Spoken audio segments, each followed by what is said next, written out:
as usual, just to make sure all systems are go. How does it sound? Okay. Okay, I think I've got everything going. Welcome, everybody. I am just going to turn on the chat because I don't see anyone yet. Okay, look at there's everyone from all over. Holy mackerel. You're here nice and early. Thank you so much. So, how is everyone? I haven't seen you. We've been busy doing the declutter challenge. I got caught up with so many members of my crew on the weekend, and I was just so pleased with how happy they were. They all seem to really get some really good results this year.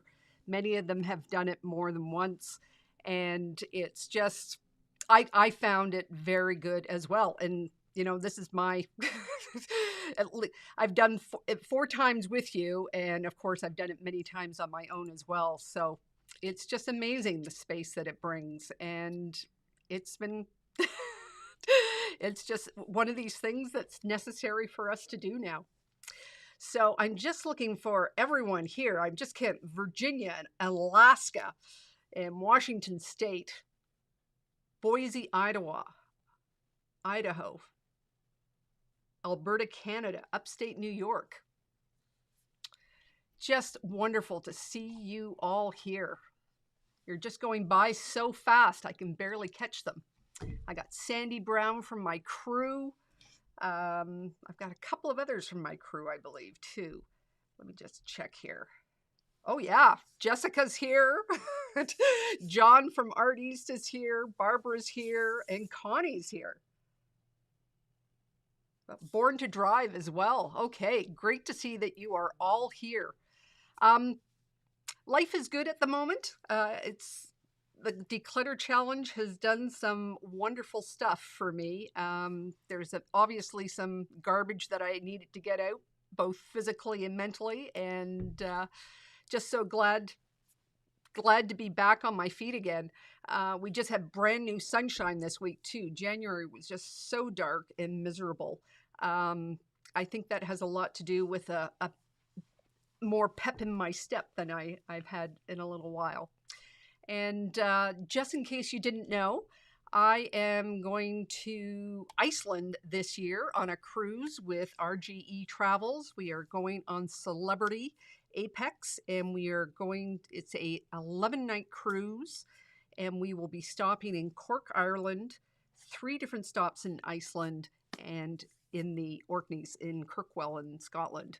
So we've got a trip excursion planned before the cruise, and of course there's going to be all sorts of quilty and textile things to see and do on when we are at shore. And then I have just finalized my quilt pattern in my quilt class that I am teaching. I'm just going to give you all a sneak preview. It's taken me a while actually to name the darn thing because it just feels like the names are all gone. I don't know whether, John, you can comment on that. It's pretty hard. Most of the names for quilts have already been taken. So let me just show you what my first, this is done in my colorway. I'm just going to press this right here so that you can, oh, that one's there. Now you can see it. So this is my favorite colorway, and it's called the Capella Cluster Quilt. Now, Capella is a star in the north sky, but it also is a cluster of 4 stars. So I thought that it was a good name for this one. I have done it in some other colors. If you're part of Karen's quilt crew, you've seen a number of these different colors. These pictures came in really big, so just bear with me while I get them viewed. So here's one in a nice black, gray, and red. And then I've got another version here, just in some neutrals in the background. I think I can make it smaller here. I wish there was a way in my program that I could just do it quickly, but unfortunately there isn't. So there's a neutral way. And of course, for the people who like them bright, we've got some bright colors. Bright colors. These are pretty well Tula's colors, so I'm sure you'll see those. And I've got a couple too, and I'll have them up on my website if you want to take a look at it. And of course, if you're coming on the cruise, you'll be getting an email shortly about that. Um, Also coming in the future is in September, I am doing a textile tour in Holland, in the Netherlands. I apologize to all the Dutch people that are here. Holland's just a borough in near Amsterdam. We are going to be staying at very similar hotels to what I was at last year. And we've got all sorts of different textile events planned, from quilt stores to textile museums, open door markets, um, uh, some time at the research center. There's just so much about textiles in Holland. You just cannot imagine it. And that's it for my news so far. So let me just get started with some questions here. I think I've answered this before, but from the UK, somebody's asked me, how do you stay inspired to keep creating? How do you battle the down days? Well, one of the ways that you can battle the down days is just to have your barrier to sewing a little lower. That is, have something prepped. It may even take you a couple of days before you can get that prep in place, but it's so much easier to go into your sewing room when everything's ready to go. You don't have any questions you need to answer. Everything is set out, ready to go. Something that can really drag you down is just working on UFOs. I mean, those are decisions that you've made in the past, and unfortunately, these quilts are marathons, and you're just kind of slogging through it. And being in the past, they might have been things that you attempted before you even knew what you wanted. So just go back to our declutter challenge days about looking at those old UFOs and those old projects. Give yourself permission to let them go if that was just a mistake. Like, the money's been long spent. Give them to someone else. And I know somebody else will take it and make it. Like, I know so many quilters that love to take those type of projects. So that's one way. And the other way is just to unburden yourself from all these expectations. Like, I find I'm trying to really stop it this year, but I always feel behind because I have so much on my to-do list. Things that are not even yet, things that aren't even urgent are on that to-do list. So I never ever feel like I ever get ahead. And that's one of the problems with being a YouTuber, is that the minute that you get a video done, you've got to be starting the next one, and you're just constantly on this treadmill. So try and figure out ways that you have that treadmill in your life and you can get things off the to-do list. Some things don't even need to be on the to-do list. Like, you've got projects that you have no intention of ever making. Or yes, it might be really good to sort your spices in your spice rack, but that's not urgent. So maybe you don't need to have that on the to-do list. So you can only create if you have space to think. And we think different ways. Some people are really, their thoughts get scattered. Other people are very laser focused, but you still need to not have a crowded brain to let your brain go that way. So my long answer, I'm answering it with a little bit more, more wisdom than I had last year.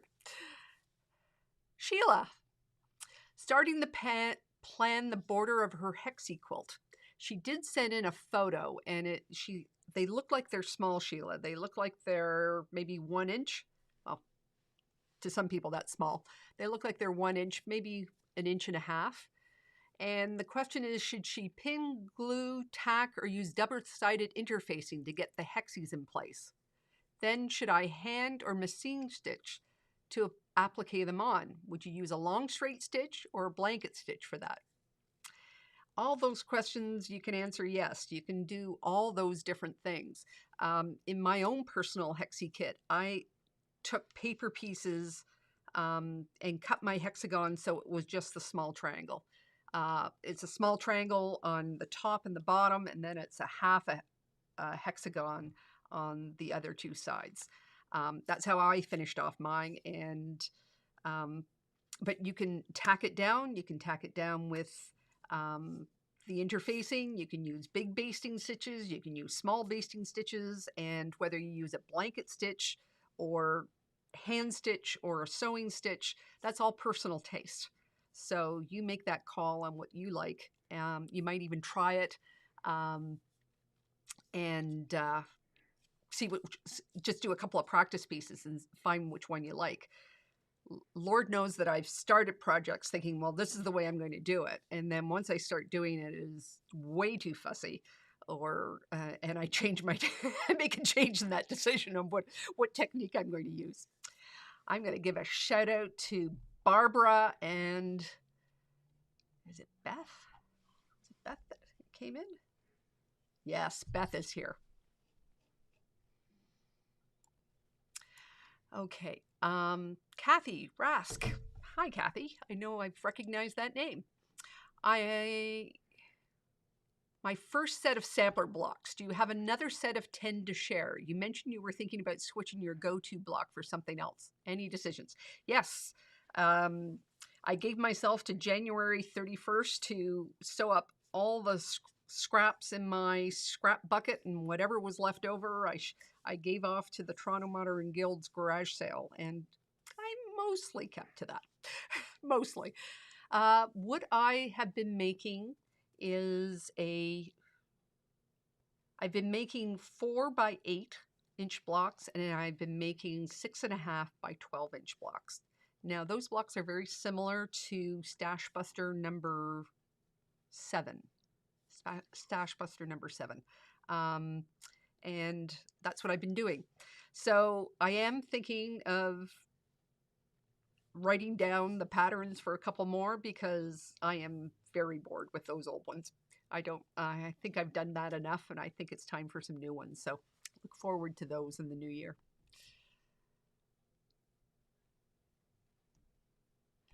What kind of interfacing fusible should I use on embroidery blocks that seem to be quite thin?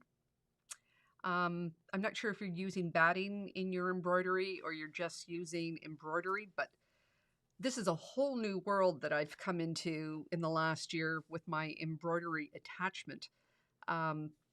There are 3 different types of fusible. There's the stay-in, there's the washout, and there's the tear-off.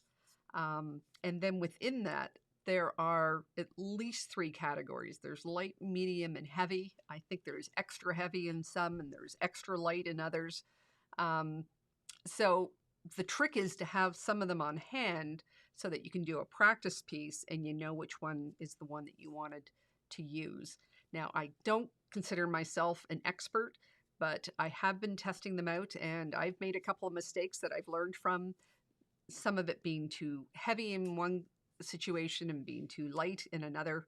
I understand it, whether you want it to be wash in, tear off, or stay in, is how much your threads and your fabric depend on the thickness of the, like that interfacing after you start using it.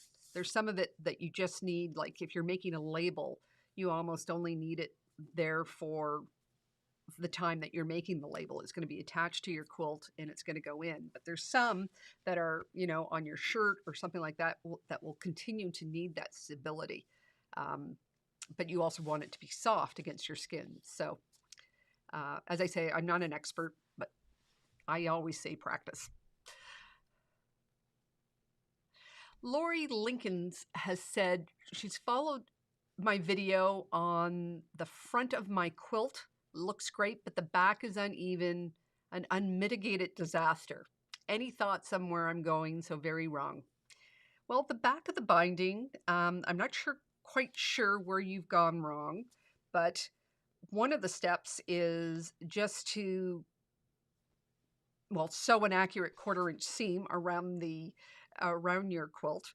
That will help as well. You may try to use a slightly narrower binding if you're finding that you're overlapped or you're running around too much as you're sewing. You can try working with 2 1/4 inches, or making that the thickness of your stitch I should say, like the width of your seam, I should say, make that just a little bit wider. But the other thing is, on many of my quilts, when I'm machine quilting them, I I try not to worry about what the back looks like too much. I use a thread that is the same color of the batting, and I am not trying to catch the back of the binding. As long as it's straight, as long as that seam is the same color as the backing, that's good enough for me. I think many times we're comparing ourselves to those machine binding tools. They're not they're not the like we have. Sorry, let me complete the thought. They're they're put on differently than we have. Like we have a double binding, like 2 layers of fabric that goes over, where those binding machines that come down, they only have 1 layer on the very edge. They come over is a what do they call that? A binding strip, double bias binding. So part of it is changing your standards and part of it is just getting better at it. It takes time, and there's no reason why you can't practice on practice pieces to try and get that edge over.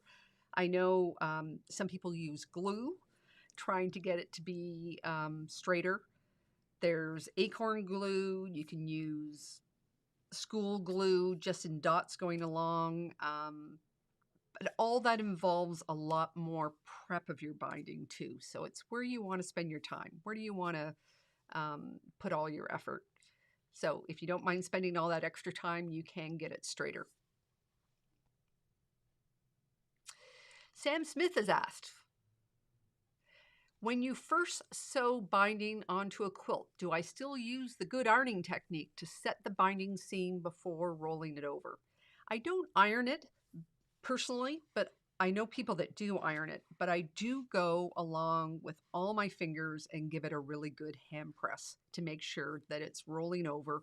I like my binding really full. So I often am sewing at like a 1/2 inch or 3/8 of an inch so that when I bring my binding over, it's really nice and tight. And sometimes I do sew down to 2 1/4 to get it really nice and tight. But I don't press with an iron, mainly because it's fussy. But I do a very firm finger press. Oh boy, look at all these people here.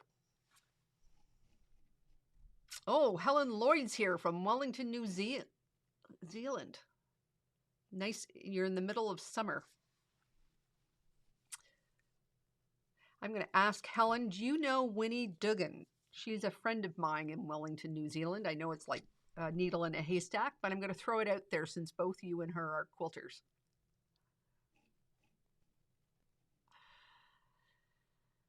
So Lisa Jervis has said she needs to set a time for some sewing every day. And it is important. You need to try and carve out that time.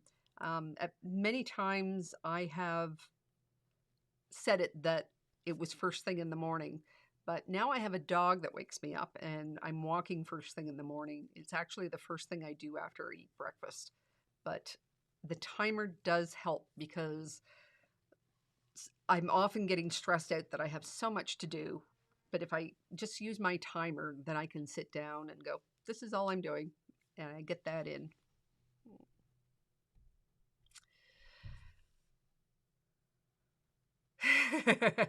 How do I correctly get the 1/4 inch seam when sewing jelly rolls together? At the point or the valley of the pinked edge? Well, that is not a consistent answer. We often think that we're picking up these 2.5 inch strips and it's just going to make our life so much easier, but it doesn't. Not only do they bring an awful lot of fluff with them, not only do you pay a premium for them, many times the accuracy is off. And that's one reason why I try not to buy them anymore. I say that, but I bought 2 at the end of last year. I bought 4 at the end of last year. But I only use them in projects where the seam allowance isn't that much that I need to fuss over. And I put it down, I look at it with a ruler. I have a 2.5-inch ruler, and I'll do a guesstimate. Is it at the bottom of the valley or is it at the top? And just go from there. There's no absolute answer because some people, like I just got some from Moda, and their pinking is very, very tiny. And then I'll get another one from another company, and they've got big ones. I'll get another one, and they're not pinked at all. And you just unfortunately cannot rely on them for accuracy. So use them in a quick, easy quilt, or just trim up after you sew them.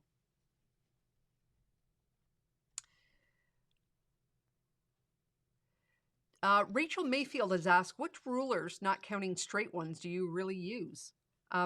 If you're talking about squares, the ones that I use, well, I actually use a lot of them.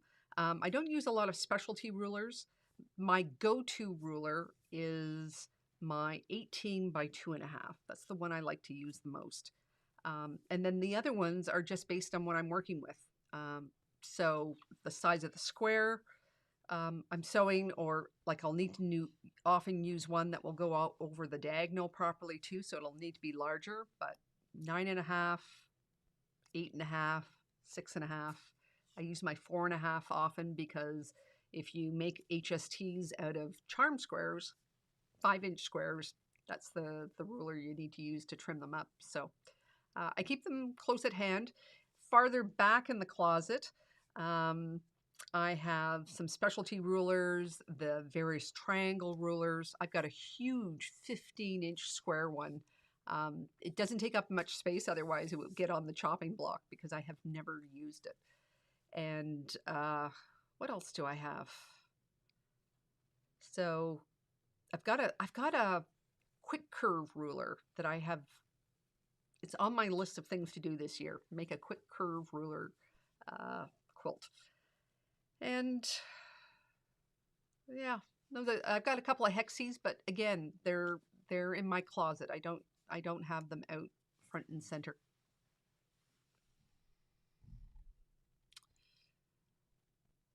Huh.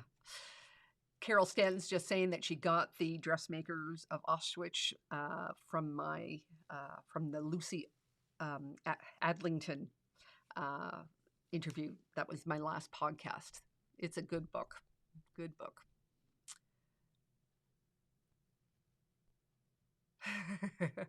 Ingrid Clark Zavodowski has asked, how do you deal with quilting overwhelm? Too many projects, not enough time. Well, that's it. It's a beginner mistake, and unfortunately it takes time to rein that in. When you're first starting, your eyes are going, oh, I like that, and I like that, and I like that, and I like that, and this won't take much time, or this, and you just have a disconnect between how much time it takes to make a project with, like, when you buy it, there's so much more that you have to do.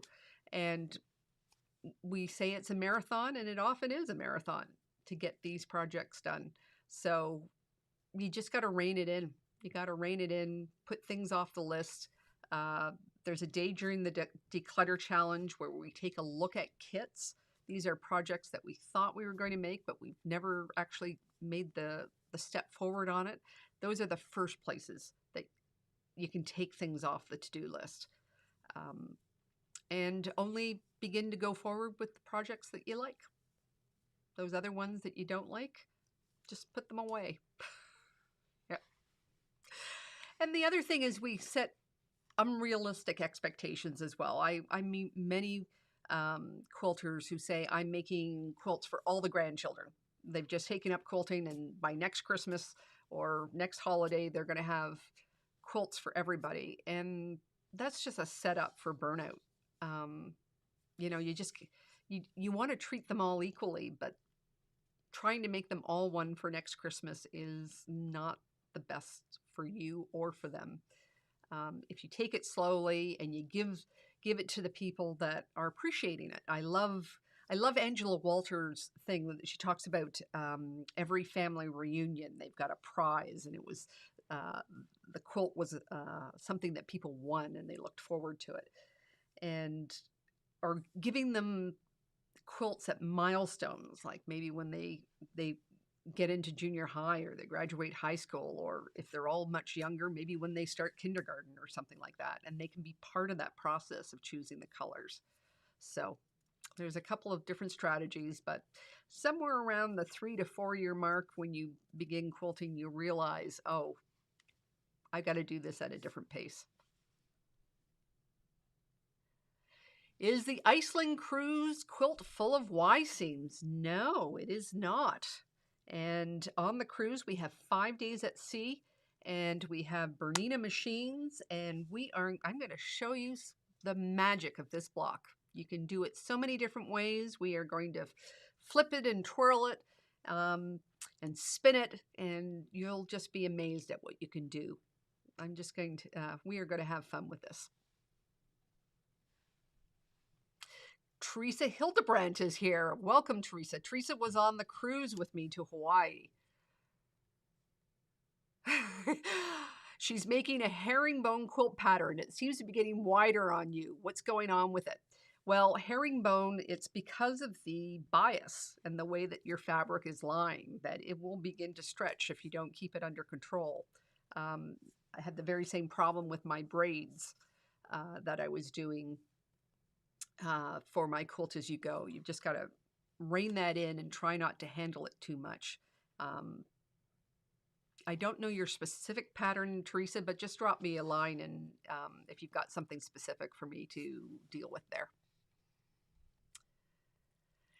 Helen Lloyd has asked me, what are your favorite magazines for inspiration, beginners and advanced quilters? Well, my go-to book or magazine is Uppercase Magazine. I find it's not a lot about quilting, but it's a lot about color and creativity. And I love looking at different forms of creativity and seeing what I can bring in to my own. And it never fails to inspire me. And one of the very first things I do when I read the magazine is I go through and as I'm reading the articles, they all have Instagram handles or Facebook pages or websites, and I'll go in and begin to follow them. So my feed on Instagram begins to bring in these other elements, and it's been lovely. I'm going, gee, how did that get in there? And then I realize it was from the last magazine. As a subscriber to magazines, I like Make Modern because it's online and it doesn't have any clutter attached to it. There are also a lot of patterns at a number of different levels, and they're all nice and bright and colored, and I like to see the changes. You know, you've seen something like it before, but they've added a twist to it. I think they do a really good job of curating those quilt patterns. Joanne Hickok has said, is it wrong to want to learn the old ways of doing things? Every day for me is looking up something new, but old to learn. No. I think there are so many quilters out there that have never used a sewing machine for quilting. They like to do it all by hand. They want to learn it all the old ways. They want to learn all the old techniques. And isn't it funny that everything old is new again? When I was talking to the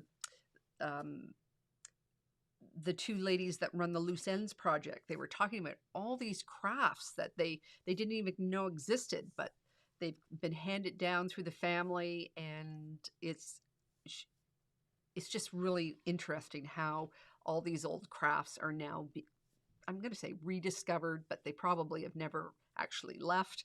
I got a book yesterday about the embroidery. When I was talking with Sarah Lefebvre podcast, she was telling me about this Afghan quilting embroidery technique, and I got a book on that this week.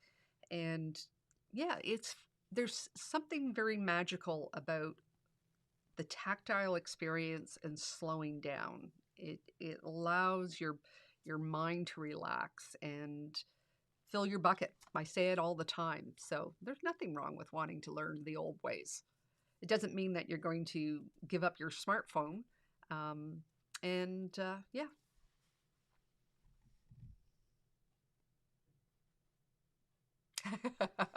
Lynn Beam wants to know, how much fabric do I randomly buy if I don't have a project in mind? That is a tough question. When I first started quilting, I only bought fat quarters. And then I went through a phase where I bought half yards. And a couple of times I was in a place where there was a sale, like a ridiculous sale, practically paid me for taking it away, and I ended up buying some bolts. But I found bolts of fabric is a lot of fabric, and those purchases are going to be with me for a long, long time, even using them as backs. But now I'm trying to look, because I know how to use pattern, like the actual print pattern in my quilts better than I used to. I now look at the print and say, what am I going to be using it for? Am I going to be using it for a border? Am I going to use it for a back? Am I going to use it for a binding? Is it a stripe? Is it a big flower? Is it a cute little symbol or whatever? And I make my purchases based on what that is. So if it's, sometimes it's a motif that I really like and I envision myself fussy cutting it. So I'll count up the motifs and see how much I need. When I bought some fabric for a one block wonder, and I just measured it out right there and then, that, okay, the repeat goes from here to here, and I want 2, and I need 6 layers of it, and it came out to something really awkward, like 3 5/8 or something like that, or maybe even more. But I just think of what I'm going to be using it for. If I'm going to use it for a back, you know, you need 4 to 8 yards depending on how big your quilt is. And yeah. So I try to think about the end in mind. Where will I actually be using this? There's many things that I buy in a quarter yard as opposed to a fat quarter now, because I realize they're just background fabrics. I'm going to be making them in small pieces like this big. So it doesn't matter whether I cut them out of a fat quarter or I cut them out of a quarter yard. But I have a lot of fabric that I bought a half yard for, and it's way too much. But the good thing is a half yard is probably, I use it a lot for bindings now. That's where I'm trying to use up those half yard cuts. So there's no one answer for everything. And I really very much realize now that even though I really like this particular fabric, if I can't really envision a project, I probably have something in my stash already that's similar to it, and there's going to be another fabric later. It's not to say that I don't go into quilt stores, that I'm so disciplined that I never buy fabric. I'm not. But I really look hard at how I'm going to use the pattern. I have the print on the pattern.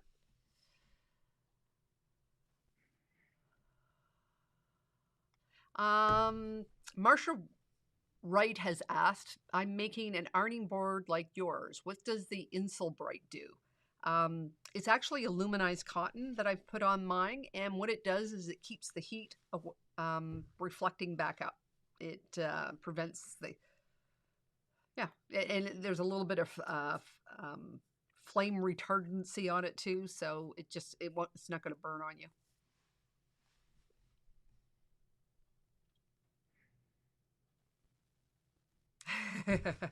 Will you do a tutorial on how to choose border color fabric or border fabric color? How to minimize a bold color?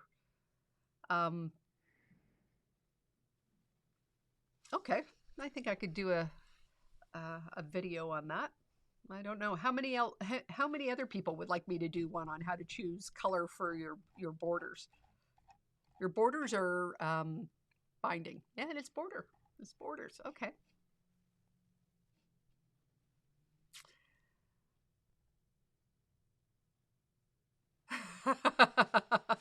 Helen says Winnie lives 5 minutes away. Well, maybe you'll meet. Winnie and I and our husbands, we met in a youth hostel in New Zealand, and they were just coming home from being away for a little while, and we were just getting on our way on our world tour, and they were very generous and gave us a lot of tips of how to travel. and we stayed with them when we were in Wellington. There was a strike on the ferry, so we couldn't get across. So they put us up a little longer than they would normally have done, which was very generous. And then they came to Canada a couple of probably about 10 years ago, and they stayed with us too. Lovely, lovely couple and kids. Yes, Sheila, you're coming to Iceland with me. It's going to be great to see you. Great to see you. Stacy Bell has asked me for any tips or tricks to match seams in a Lone Star pattern. Well, Lone Star, you get into those biased edges as well. And unfortunately, just in a Q&A, I can't give you more details on that. Use starch. When you have pieces that have a biased edge in them, use starch, because you just need to stabilize it, and you got to be really careful not to swish your fabric while you're ironing, because that will also distort them. And just breathe. Just breathe. I've been there. I've done it too. And yeah, the Lone Star is not a beginner pattern. Lone Star is a fairly advanced one, because not only do you have to do it for one block, your whole quilt is on the bias, and you just have to manage that bias as the quilt gets bigger and bigger and bigger. So try not to handle it. Use starch and don't swish. And it is what it is. If it's one of your first quilts, then it is what it is. Don't worry about it. Once it gets on a bed and is across the room, nobody's going to worry about it. Ooh, Melanie Dumas has asked, how do you conquer fear of the rotary cutter? Personally, I love cutting with my rotary cutter. It's my favorite part. I was stitching and chatting with a friend the other night, and I was just slicing and dicing away. I was having so much fun. So,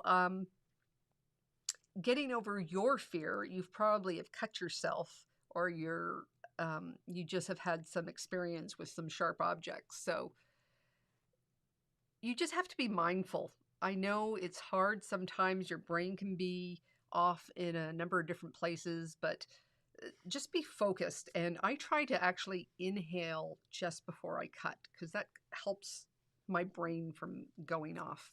You can also use one of those cutting gloves. So if you do hit your hand in error, it'll save you a bit.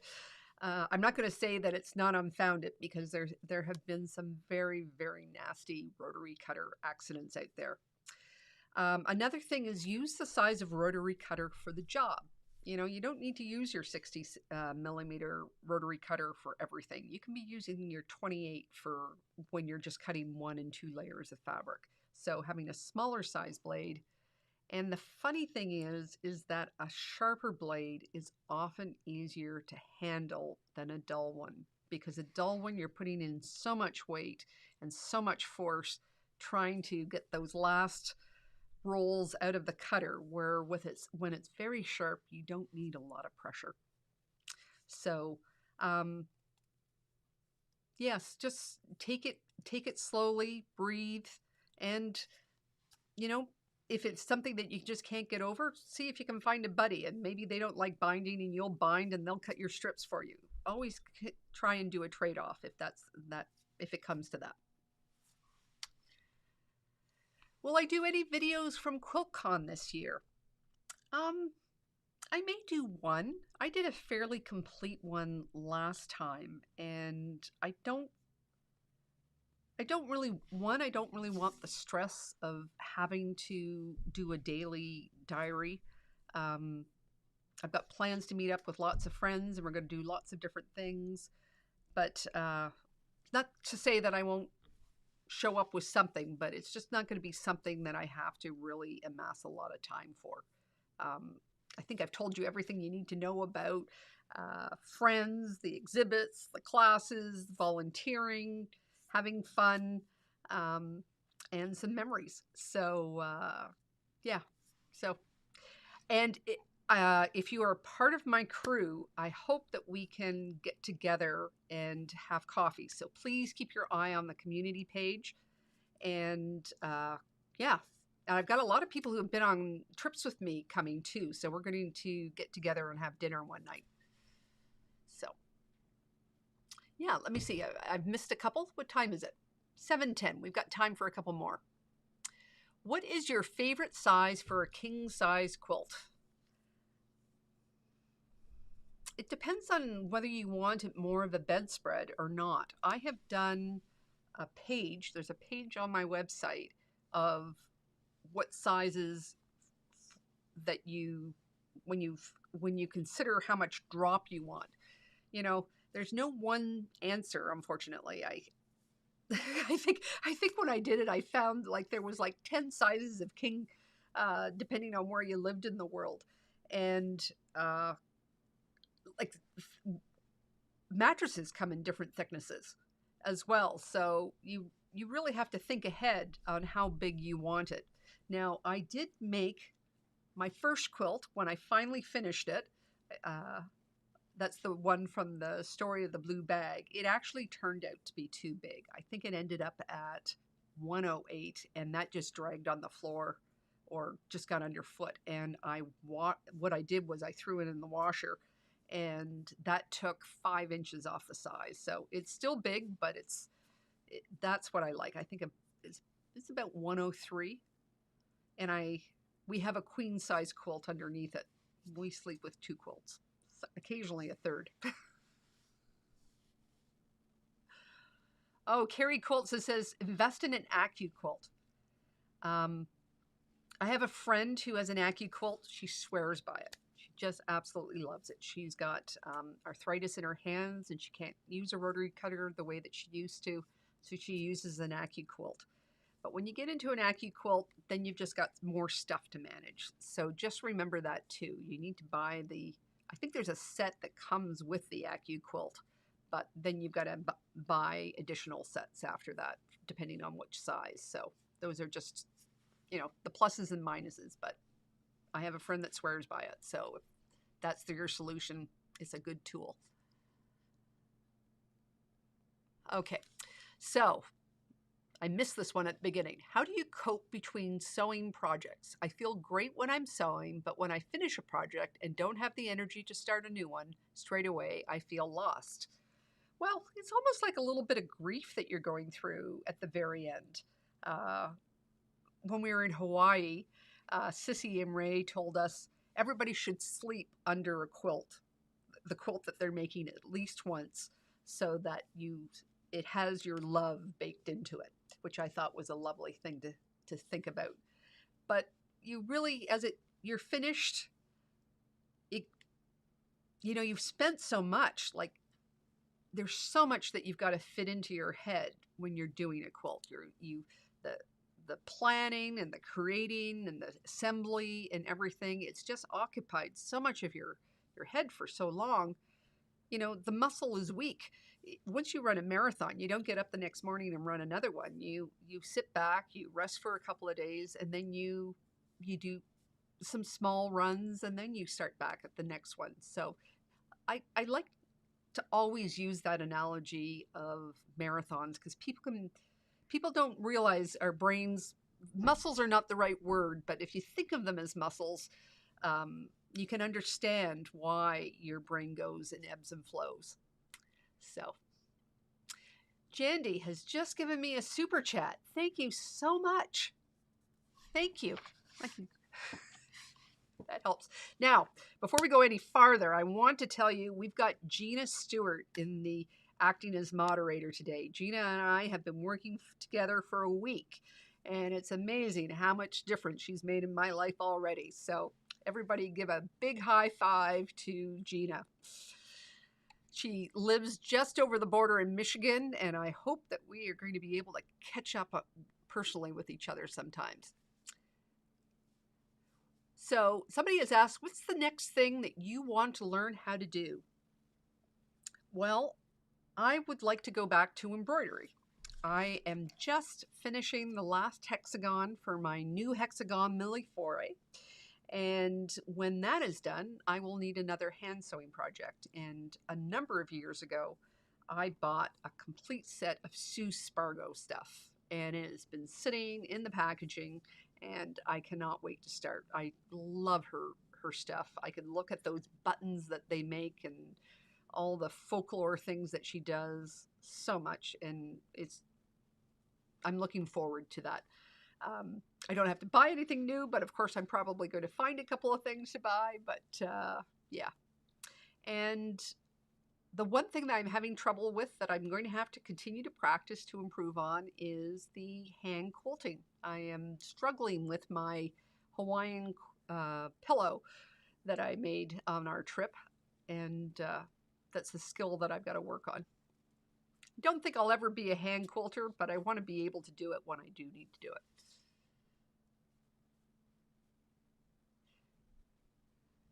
Karen Cargyle has asked, do I have a video on how to sew together strips that are not the same length? I'm not sure what you're asking there. Sorry, Karen. Sew together stripes that are not the same length. I wonder, Karen, if you could just expand upon that for me.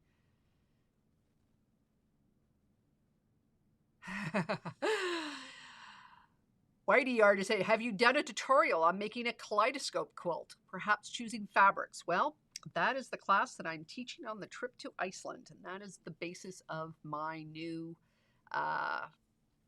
Capella cluster quilt. So, not at the moment, but I will in the future at some time. I want to learn how to hand quilt. Any tips on where to learn? Well, there are many hand quilters online. And there's a whole group of people that just love hand quilting. So you're not going to have a problem finding hand quilters. There's just so many of them out there. You need some different tools, but they're not super expensive tools. You might use a different thread or a different needle than you thought, and just invest in some thimbles. But unfortunately, as I just said, I am not the person. I'm struggling with that.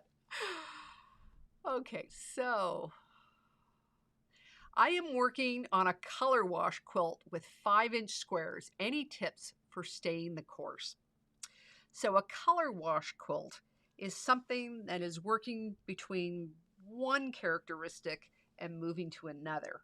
And often it's value. Maybe it's all sorts of florals, and you're moving from a low value to a high value, or vice versa. Sometimes it's color. Sometimes you're moving from a blue to a red or something like that. But to do that, you almost always need to have some hand-dyed fabrics. But in a color, just a simple color wash quilt, be sure to have your smartphone. We used to have to look at things between in a green or a red glass to see value. Now we can just see it with our cameras. Just turn it to the black and white setting, and that will give you a good idea of what goes where. And sometimes you're shocked because not all colors are equal. Blues are much lower in value and yellows are much higher in value, and it takes a light blue is still usually a lot darker than a dark yellow. So just look at it constantly. And I find there's something about taking a picture that changes, well, I think it just makes it 2D instead of 3D. And looking at a picture, you can see things so much clearer on value. And don't be afraid to move things around. Yeah, play around with it. They're a quilt that needs a lot of, like, you think about where you spend your time in a quilt. That needs a lot of time on your design wall as you move things around and play with them. Yeah. Okay, John has said, Susie Quilts has a great hand quilting for beginner videos. Are you a hand quilter, John? I don't know. Oh, somebody has asked, do I have a favorite podcast or YouTube subscriptions? So my favorite YouTuber, I know this is going to sound really strange, but it's a young man. He's in Portland, Oregon, and it's called the Samson Boat Company. And he's making boats. And what do boats have to do with quilting? Well, he's just a meticulous carpenter. Like the craft that's involved in boat making is amazing, and I am inspired by that. He was the he was the person who inspired me to make my own channel. So he's getting farther along, and it's been quite the ride. For people who I don't actually watch in a regular fashion a lot of quilting videos, just mainly because I don't have the time, but I do listen to podcasts. I love Haptic and Hue. Haptic and Hue, Haptic, and Hue like the color, not the person. I just love her show. I subscribe to that channel. So she's got some extra podcasts that you get to listen to, and I just love the way she dives into things. I get the very same thing. We had a nice chat, Joe and I, about how do you find one thing and that leads to another thing and that leads to another thing and that leads to another thing, and you just realize textiles run the world, and it's always been that way, and somehow we've just lost sight of that, and I really, really enjoy that. And I like listening to Quilt Talk, and I like listening to Quilter on Fire. That's Brandy Maslowski, and I think that's pretty well my time. At lunchtime, what do I watch? I like Abby Cox with her historical angle on things. Bernadette Banner, I like. Sometimes some of the YouTube shows are a little bit more vloggy, and I'll often speed them up just so I can get through them faster, because I don't have a lot of spare time that way. And of course, my husband's never going to sit through any of that. So when we're at home, we are watching motorcycle videos and things like that. So I'm not sure if anybody else here is a fan of Itchy Boots. But that's the one that we watch together. Okay, so I think we are just about out of time here. So thank you, everyone, for coming and being here. If you have not seen it, I do have a recent podcast with Katie Matthews. Now, Katie Matthews is going to be on the cruise with me. She has just come out with a great manual too. You can buy it on Amazon. It's about sewing machine maintenance, and she is going to be looking after our Bonitas while we're online. And if you have not done the Declutter Challenge and you'd like to start your own, you are welcome. There's a library on my website that you can go to, and don't hesitate to grab those. And I also have this is Lucy Adlington. She has written the book on the dressmakers of Auschwitz, and just saying the word Auschwitz, you have an idea what it's about. And it is a wonderful, wonderful podcast. She has so much information, but she also has information about other textiles. She's a historical, she likes putting on shows about textiles and what people used to wear and all the different layers and how they wore them. And she's just a delightful person to interview. And you can find that on my website. Where did that go? Sorry, I've got this thing. There we go. And that's done. So, don't forget to check out my Iceland and Holland tours if you're interested. And thank you. We're going to be back next month, the first Tuesday of the month.